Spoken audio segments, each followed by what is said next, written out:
Welcome back everyone, Tina here, and in this video I'm going to walk you through how to create a brand board. A brand board helps you to store and organize your company's logo, the brand color palette, as well as your brand fonts, so you can pull it into different places within the CRM, such as emails, funnels, websites, and more. You can create a brand board from scratch, you can choose a template, or even cooler, you can pull all the data from your website directly into the brand board. This will help you to manage your time much more effectively and stay consistent with your branding.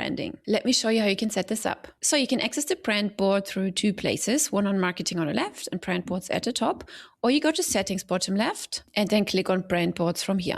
Now from here you can design a kit and add your brand voice. Let's click on add design kit, and from here you can either start from blank, you would choose this option, or you can pull in a template that floats your boat. Right here at the top, this is what we're going to do now. We are just going to place the URL of our website so it can pull in all the data. It can pull in the colors, the logo, as well as the font. Let's click import brand kit, and tada, it has pulled in our logo as well as all the colors that we have already added to the website. Now right here, this is the header logo. On this website, we didn't have a logo in the footer, so therefore it didn't pull one in. But if you have one in the footer, it will pull in the logo right here, or you can just simply manually upload it by clicking the edit icon right here. From there, the media library will open up and you can then upload the logo right there. Then next up at the top, we have the colors. Here you can also still, of course, add or delete colors, even if you have imported it via the website. If you click on the actual color, you can also see the hex code right here. Next up is the typography. Again, it has pulled in the font from the website,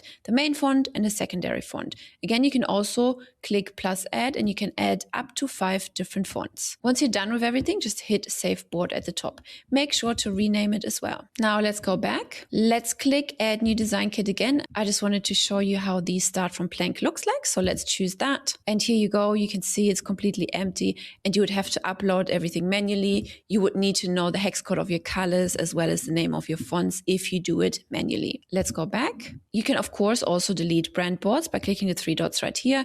Click delete. You can also clone it and have several different brand boards and mark one as default. So let's delete this one right here. And let's add one more from the templates. Let's say we like this template. Let's click choose. And then it has already given us a nice template of brand colors we could use and some typography that works well. This is really handy if you haven't started your brand yet and you just need some inspiration. From here, you can also set the board as your default board. Let's go back. Let's click the 3 dots and let's click delete. Now let me show you how that looks like inside websites and funnels and emails. So let's click sites on the left. Let's go into websites. Let's click new website.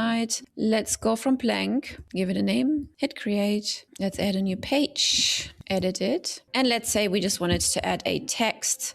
So here we can double click it, click on the colors, and you can see all of our brand colors showing up right here without you needing to know any hex codes. You can just pull it in and change the color of your headlines. This works the same inside of funnels. Now let's go to marketing on the left, emails at the top. Let's create a new campaign. One from blank is fine. Design editor is fine. And here we have our text. Click on it. You can see on the right-hand side, the color pops up. Click on the color and you can see the brand board showing up right here. Perfect. If you're changing the colors right now, the new colors will then only work for future email campaigns and websites and so on. It will not change any colors inside your emails that you've created before making that change inside the brand board. I hope you like this feature that will help you to stay consistent with your branding when it comes to your marketing activities. Be sure to check out all of our free resources linked in the description below. There's free white label videos, snapshots, support snapshots, review snapshots, and much more. I will see you over there.